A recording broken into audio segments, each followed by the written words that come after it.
मेरा होने वाला ससुराल पार्ट 1। एक लड़की की जिंदगी में सबसे बड़ा बदलाव तब आता है जब उसका रिश्ता किसी और घर से जुड़ता है। तब उस पर ना सिर्फ अपने मायके वालों को खुश करने की जिम्मेदारी होती है, पर ससुराल वालों का मान रखने का बोझ भी उसके कंधों पर आ जाता है। ऐसे में सिर्फ वो इतना चाहती है कि उसके ससुराल वाले उसे समझे और थोड़ा सा साथ दे दे। पर अफसोस, ऐसा कई लड़कियों के साथ नहीं हो पाता। वर्षा इस साल 25 की हो चुकी थी और उसके पिताजी ने उसका रिश्ता मानव के साथ, जो कि एक इंजीनियर है, उसके साथ तय कर दिया। अब आपकी बेटी हमारी हो गई भाई साहब। वर्षा, अब कुछ ही वक्त के बाद तुम अपने ससुराल आ जाओगी। हाँ भाभी, हम सब आपका बेसब्री से इंतजार करेंगे। हाँ, क्यों नहीं। बस कुछ ही महीनों बाद हम शादी का मुहूर्त निकलवा लेंगे। हाँ, तब तक आपकी भी बेटी के लिए जो बनाना है बना लीजिए। वैसे हम तो दहेज के सख्त खिलाफ है, लेकिन अब आप भी अपनी बेटी को खाली हाथ तो निकालेंगे नहीं, क्या भाई साहब? जी जी, सही बात है बहन जी। हाँ बहन जी, हमसे जो भी हो पाएगा हम उससे बेहतर ही करेंगे, आप चिंता मत कीजिए। अरे नहीं नहीं, चिंता किस बात की। देखिए, हमें कुछ नहीं चाहिए, आप जो देंगे अपनी बेटी को ही देंगे। मानव अब चले या वर्षा को ही निहारता रहेगा? वर्षा खुश थी, उसे मानव जैसा एक अच्छा जीवन साथी मिल रहा है। पर कहीं ना कहीं उसके मन में कुछ संकोच भी था।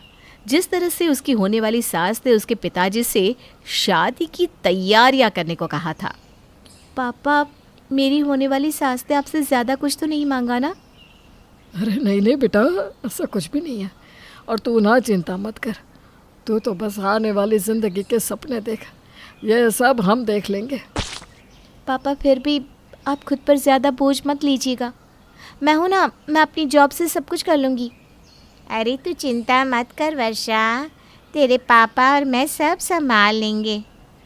वर्षा एक सुलझी हुई, पढ़ी लिखी और अपने पैरों पर खड़ी हुई लड़की थी। उसका रिश्ता पक्का होने के बाद मानव और वर्षा आपस में बात करने लगे थे।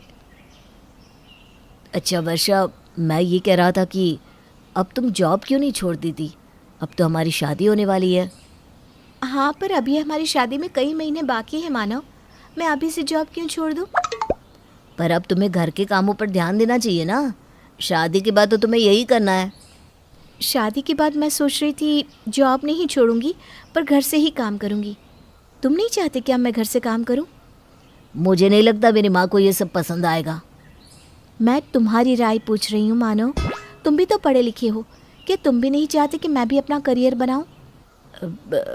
इस बारे में हम बाद में देखेंगे। देखते हैं मेरी माँ शादी के बाद क्या कहती है। मानव ने वर्षा के सवालों का ठीक से जवाब नहीं दिया। इस बात का वर्षा को काफ़ी बुरा लगा, लेकिन उसने मानव से कुछ नहीं कहा। कुछ दिन ऐसे ही चलते रहे। अब मानव के साथ वर्षा की होने वाली सास और ननद भी उसके साथ फ़ोन पे बात करने लगे थे। जी जी, मैं ठीक हूँ मम्मी जी, आप कैसी हैं? हाँ, मैं भी ठीक हूँ। ये क्या बात हुई, तुम तो मुझे फ़ोन ही नहीं करती कभी। नहीं नहीं, ऐसी कोई बात नहीं है मम्मी जी। मैंने सुना तुम अभी भी काम पर जाती हो। ऐसा ही चलता रहा तो तुम घर का काम कब सीख पाओगी बेटा? हैं? अब ये बाहर का काम और नौकरी छोड़ो और घर के काम और खाना बनाना सीख लो। जी मम्मी जी, आप चिंता मत कीजिए, मुझे काफ़ी कुछ आता है। मेरी माँ ने सब कुछ सिखाया है। अच्छा, तो ठीक है फिर। अच्छा, मैं ये कह रही थी कि तुमने शादी के लिए चीज़ें लेना तो शुरू कर दिया ना? मैं कुछ समझी नहीं मम्मी जी। अरे मेरा मतलब है गहने, कपड़े, ससुराल वालों के लिए तोहफे, यही सब। मैं ये कह रही थी कि जो भी तोहफे आप लोग हमारे लिए डालो ना, वो अच्छे महंगे वाले होने चाहिए, ठीक है? ऐसा ना हो कि हमारी इज्जत चली जाए। पर सबके लिए तोहफे लाने की क्या ज़रूरत है मम्मी जी? अरे ज़रूरत कैसे नहीं, हमारी इज्जत का सवाल है। हमारे घर की पहली शादी है। तुम एक काम करना, सबके लिए तोहफों के साथ ड्राई फ्रूट्स के डब्बे भी डाल देना। अच्छा चलो, अब मैं रखती हूँ, बाद में बात करती हूँ। वर्षा की सास अब उसे आए दिन फ़ोन करती और वहाँ वर्षा का हालचाल नहीं, बल्कि यही सब बातें हुआ करती थी। वर्षा को अब ये सब अच्छा नहीं लग रहा था, लेकिन उसके माता पिता उसे हर बार चुप करवा देते, ये कहकर कि ये सब तो होता ही है। अरे बेटी, अब तुम कुछ ज़्यादा ही सोच रही हो। ये सब तो हर समाज में होता ही रहता है। हाँ, और फिर बेटी को नहीं देंगे तो किसे देंगे? तुम हमारी इकलौती बेटी हो। माँ पापा, पर मुझे ये सब नहीं पसंद। आप मुझे दे या ना दे, बात वो नहीं है, पर उन लोगों का इस तरह बार बार कुछ न कुछ मांगना मुझे सही नहीं लग रहा। वर्षा, मानव इतना अच्छा लड़का है, तुम इन सब बातों पर ध्यान मत दो, ठीक है? तुम बस अपनी शादी की तैयारियां करो, खुश रहो बेटा। आपको नहीं लगता कि हमें उन्हें इस बारे में कहना चाहिए? ये तुम कैसी बात कर रही हो वर्षा? वो तुम्हारा होने वाला ससुराल है। अगर उन्हें किसी बात का बुरा लग गया तो, कहीं वो लोग नाराज़ हो गए तो? पर माँ पापा, मैं नहीं चाहती कि आप दोनों मेरी वजह से इतना सब करें। आप ये पैसा अपने भविष्य और बुढ़ापे के लिए बचा के रखिए। अरे माँ बाप पैसा कमाते हैं किसके लिए है? ताकि वो अपने बच्चों पर खर्च कर सके। तुम बस अपनी शादी की खुशियों पर ध्यान दो, बाकी सब हम देख लेंगे। वर्षा ने अपने माता पिता को समझाने की बहुत कोशिश की, लेकिन वो दोनों इन बातों को नज़रअंदाज करने के लिए ही कहते रहे। फिर वर्षा ने सोचा कि शायद वही कुछ ज़्यादा सोच रही है, इसलिए उसने भी इस बारे में किसी से कुछ नहीं कहा। लेकिन कुछ दिन बाद उसकी ननद का फ़ोन आया। हेलो भाभी, कैसी हैं आप? मैं ठीक हूँ, तुम कैसी हो? मैं भी ठीक हूँ भाभी। 2 दिन बाद मेरा जन्मदिन है, तो मैं चाहती थी कि आप भी मेरे जन्मदिन पर आए। हाँ हाँ, क्यों नहीं, पक्का आऊँगी पिंकी। वहाँ ना मेरी सहेलियाँ भी आने वाली है, तो मेरे लिए तोहफे में कुछ अच्छा सा और महंगा सा लाइएगा। मैं नहीं चाहती कि मेरी सहेलियों के सामने मेरी इज्जत कम हो जाए। पिंकी, तोहफा तो तोहफा होता है, उसमें कीमत नहीं देखी जाती। नहीं भाभी, आप मेरे लिए कोई महंगी ड्रेस, फ़ोन या कोई महंगी अंगूठी लाइएगा, जिससे मैं अपनी सहेलियों के सामने दिखा सकूं कि ये मुझे मेरी भाभी ने तोहफे में दिया है। पिंकी, ये तुम कुछ ज़्यादा ही मांग रही हो। मैं तोहफा लाऊंगी, लेकिन इतना महंगा नहीं। मुझसे जो होगा वो मैं ले आऊँगी, ठीक है? नहीं भाभी, आप मेरे लिए अगर महंगा तोहफा नहीं लाई तो आपको मेरी पार्टी में आने की भी कोई ज़रूरत नहीं है। पिंकी, मेरी बात तो सुनो। लेकिन पिंकी फ़ोन काट देती है। वर्षा को पिंकी की बात सुनकर बहुत अजीब लग रहा था। उसे समझ में नहीं आ रहा था कि उसे क्या करना चाहिए। और जब उसने इस बारे में अपने माता पिता से बात की तो उन्होंने पिंकी के लिए एक नया फ़ोन ले दिया, जो वर्षा को बिल्कुल अच्छा नहीं लग रहा था। वर्षा को पहले दिन से अपने होने वाले ससुराल की कुछ बातें खटक रही थी, पर जैसे जैसे वक्त बीतता गया वैसे वैसे उनका बर्ताव और भी ज़्यादा शंकाजनक होता गया। और इस बार तो वर्षा की ननद पिंकी ने वर्षा से अपने जन्मदिन पर उसे महंगा मोबाइल देने को कह दिया। अरे पापा, आप कैसे कह रहे हैं कि ठीक है? और आप क्यों लाए पिंकी के लिए मोबाइल? अरे बेटा, वो तुम्हारी होने वाली ननद है, छोटी बहन जैसी है। क्या फ़र्क पड़ता है अगर मोबाइल दे दिया तो? हाँ बेटा, तुम पहली बार अपनी ननद के जन्मदिन पर अपने होने वाले ससुराल जा रही हो। ऐसे में खाली हाथ जाना अच्छा लगता है क्या? पर माँ, ये इतना महंगा मोबाइल, ये इतनी मिठाइयाँ, ये सब के लिए तोहफे, ये सब बहुत ज़्यादा है। अब मैं इस बारे में मानव से बात करूँ, शायद वो अपने घर वालों को समझा सके। नहीं नहीं वर्षा, ऐसा कुछ भी मत करना। हमने कहा ना सब ठीक है। अरे यह सब तो समाज में चलता ही रहता है, तुम चिंता मत करो। और आज अच्छे से तैयार होकर जाना अपनी ननद के जन्मदिन की पार्टी में। वर्षा चाहती थी कि वो इस बारे में मानव से बात करे, लेकिन उसके माता पिता ने उसे ऐसा करने से मना कर दिया। इसलिए वो भी इन सब बातों को नज़रअंदाज कर पार्टी में जाने के लिए तैयार हो गई। तैयार हो गई बेटा? देखिए, सारा सामान मैं कार में रखवा देती हूँ, तुम अपनी सास को दे देना, ठीक है? ठीक है माँ। और सुन, वहाँ कुछ भी उल्टा सीधा मत कह देना, ठीक है? पहली बार ससुराल में जा रही है तो सोच समझ कर सबसे बात करना। हाँ पापा, आप चिंता मत कीजिए, मैं सब संभाल लूँगी। मानव वर्षा को लेने आता है और दोनों साथ में पार्टी में जाते हैं। वर्षा के मन में तो था कि वो मानव से इस बारे में बात करे, लेकिन उसके माता पिता ने उसे ऐसा कुछ भी कहने से मना किया था, इसलिए वो चुप रही। मानव के साथ वो पार्टी में पहुंची जहाँ उनके काफ़ी सारे रिश्तेदार मौजूद थे। वर्षा, तुम जो सामान लाई हो सबसे पहले वो मम्मी को दिखा दो, ठीक है? जी ठीक है। मम्मी जी, ये सब तोहफे और पिंकी के लिए मोबाइल मम्मी पापा ने भेजा है, आप देख लीजिए। हाँ हाँ, ठीक ही लग रहा है, पर मिठाइयाँ थोड़ी सस्ती है। हमारे घर ना ऐसी मिठाइयाँ नहीं खाते। अगली बार अपनी मम्मी पापा से कहना कि ड्राई फ्रूट वाली मिठाइयाँ ही भेजे, ठीक है?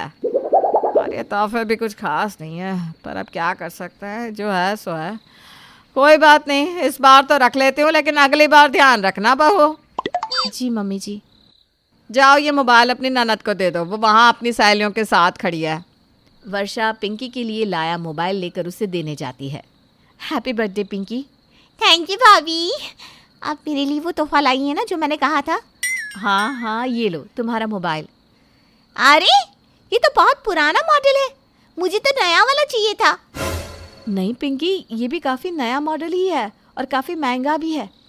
क्या भाभी, आप भी ना ऐसे सस्ती मोबाइल मैं यूज़ नहीं करती। आप पहली बार मेरे लिए तोहफा लाई हैं और वो भी इतना सस्ता। आपने तो मेरी सहेलियों के सामने मेरी नाक ही कटवा दी। अरे क्या हुआ, क्या बातें चल रही है ननद भाभी में? भैया देखिए ना भाभी मेरे लिए कैसा मोबाइल लेकर आई है, मुझे ये बिल्कुल पसंद नहीं आया। ऐसा नहीं कहते पिंकी, अभी रख ले, शादी में वर्षा तेरे लिए दूसरा मोबाइल ला देगी, ठीक है? ठीक है, आप कहते हैं तो मैं मान जाती हूँ। वर्षा को मानव की बात सुनकर हैरानी हुई कि मानव पिंकी को समझाने के बजाय उसे नया मोबाइल दिलाने की बात कर रहा था। ये मोबाइल काफ़ी महंगा है मानव, आपको पिंकी को समझाना चाहिए। अरे रहने दो ना, बच्ची है, धीरे धीरे समझ जाएगी। इतनी भी बच्ची नहीं है, अब 21 साल की है वो। अरे तुम्हारी ननद है, तुमसे मांगने का हक नहीं है क्या कुछ से? जहाँ प्यार होता है ना, वहाँ मांगने की ज़रूरत नहीं होती है मानव। और मैं शादी में पिंकी के लिए कोई मोबाइल नहीं लाऊंगी, मैं अभी से कह देती हूँ। अब तुम ये सब बातें छोड़ो, ये सब बातें तुम्हारे मम्मी पापा देख लेंगे और मेरी माँ।